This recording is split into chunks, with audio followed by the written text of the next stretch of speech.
Welcome to the BeerO-Vision kitchen. It's been pretty popular lately in the beer press to talk about how well beer pairs with different kinds of foods.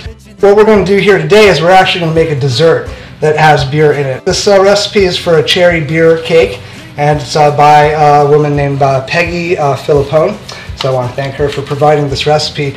I'm doing it pretty much straight the way she recommends it, but I am making one substitute. I decided that it might be a neat twist on it to use this. This is Redbock. You may have heard me talk about Rodenbach in past episodes. It's one of my favorite beers.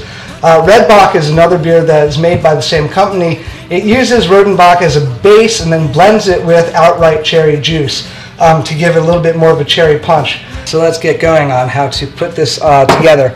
We're going to start with 2 cups of flour. I like to throw the baking soda in on top here and sift it through as well. We'll crack an egg and throw it in.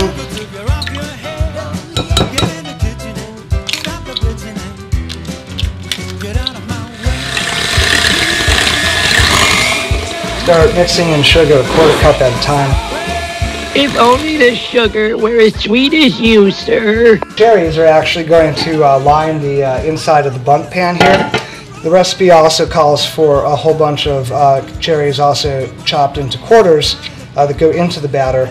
That's a little too much maraschino cherry for me. I think they're kind of sweet, so I don't mind skipping those too much. These are more for decor. I'm just about ready to put the batter together. We want a couple more things. We're going to need a cup of the beer.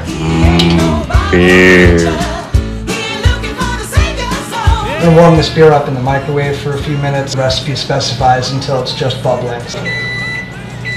Now we have everything together. Fold the flour into this egg mixture, and then we're going to top it off with the butter and with the beer.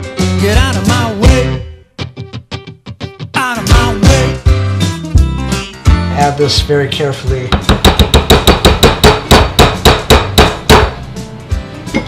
to the bundt pan. And it's going to go in for, well, 11 to 14 minutes, the recipe says, but of course with baking you want to put it in there until it's done, because of course oven times often vary. So we'll see how long this ends up taking. Get out of my way. You never work, you never get me fed. Drinking liquor till you're off your head.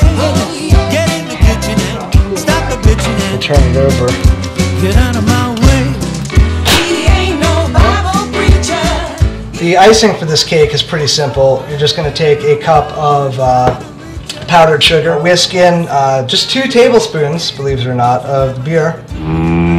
You're killing my appetite. So the recipe says that you should put this in a piping bag or make one up out of a plastic Ziploc baggie, but I'm just going to go ahead and drizzle it on as it's icing. There's no such thing as too much.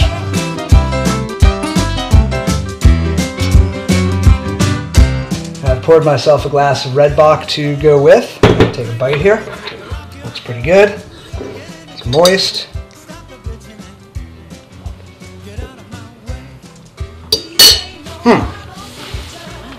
That's like the best cake I've ever had.